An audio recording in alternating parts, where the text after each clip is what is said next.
Welcome to the show, everybody. Incredibly, we are seeing the primary lens through which the New Orleans New Year's Eve attack is being viewed is through the lens of immigration and the border. Now, I'll explain why to you in a moment, but we're going to look at a couple of clips, a couple of examples of right-wing elected officials and politicians continuing to insist that the prism through which we should think about, interpret, and understand the New Orleans attack that left many dead on New Year's Eve, it's really a story about immigration and the border and undocumented migrants, even though the attacker, we now know with certainty, is born in Texas, a military veteran, which, by the way, is also the case with the Tesla Trump Hotel bomber guy, I guess is what we're calling him. There is nothing related to foreign countries here. There is nothing related to the border. But Republicans are, I would argue, cynically seizing on a detail about the vehicle in question to try to make this a Trump was right. Those dangerous criminal illegals are the problem. The border is the source of all of our domestic issues. Let's start with one clip, House Republican on Fox Business saying the open borders are the problem. Look, I'm on the Border Security Caucus, and we've had former Border Patrol people come in and talk to us. 55,000 under Biden. I call him Biden because I think he's Obama's third term. 55,000 special interest aliens have come across our border. That's from countries who hate us: Iran, Iraq, Syria, Yemen. You can go right down the list. And yet they're coming into this country free. They've been handled at the border. Now, Cheryl, if only 10% got through that we didn't know about of 55,000, that's 5,500 special terrorists. You guys following this math? Now, if you're waiting for how this explains the New Orleans attack, just keep waiting. As potential terrorists that are in this country, in Mayorkas and company, as you know, they said we've got operational control of the border. He's been saying that forever. They're not doing their job, and Americans are paying the price for that. Why are they talking about the border when a Texas-born military veteran took a truck to New Orleans and massacred a bunch of people? I'll give you the answer. I'll give you the answer. But first, I want to play for you another one of these examples.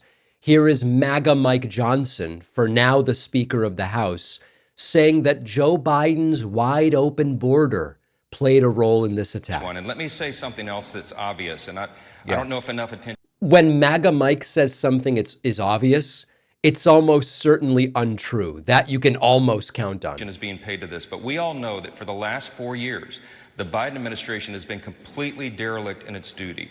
The congressional Republicans, we here in the House and the Senate, have repeatedly asked the DHS under the Biden administration about the correlation, the obvious concern about terrorism and the wide open border. The idea that dangerous people were coming here in droves and setting up potentially terrorist cells around the country. We have been ringing the alarms. We impeached DHS Secretary Mayorkas in the House over that very issue and others related to it. So this is a big concern. They told us, Lawrence, for 4 years that the number one threat was so-called racially motivated extremism. It was nonsense. This is the thing that we were all concerned about. This is why we raised the alarms. This is why we passed H.R. 2, the strongest border security act ever passed by Congress. And Chuck Schumer and the Democrats in the Senate.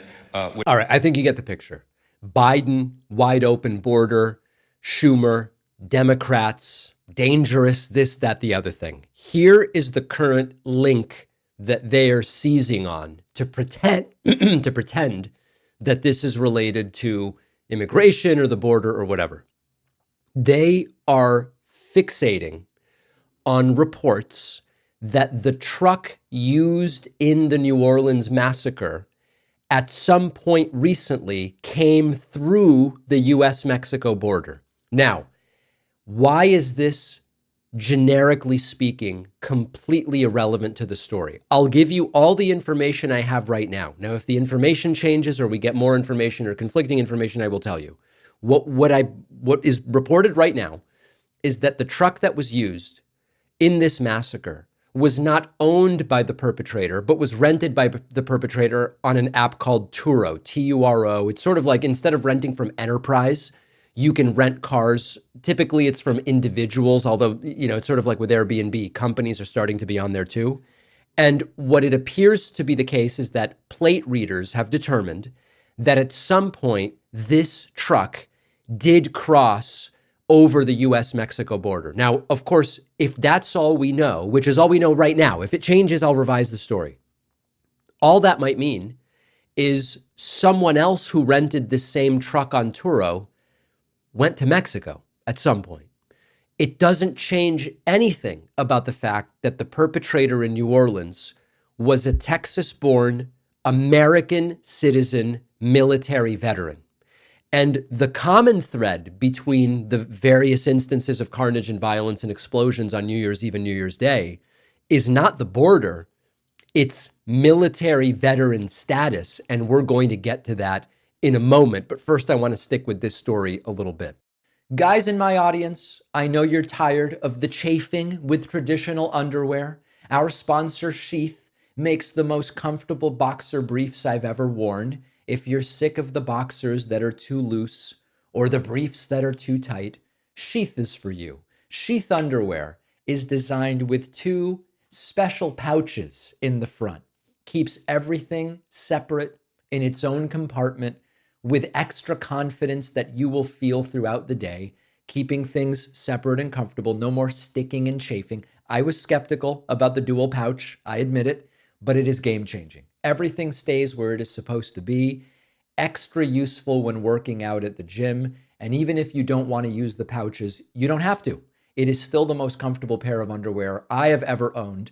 It will blow your mind how soft and stretchy these are, made with moisture-wicking technology to keep you dry. If you were ready to take underwear comfort to a new place, a place you didn't even know it could go, head over to sheathunderwear.com/Pacman and get 20% off with the code Pacman. The link is in the description.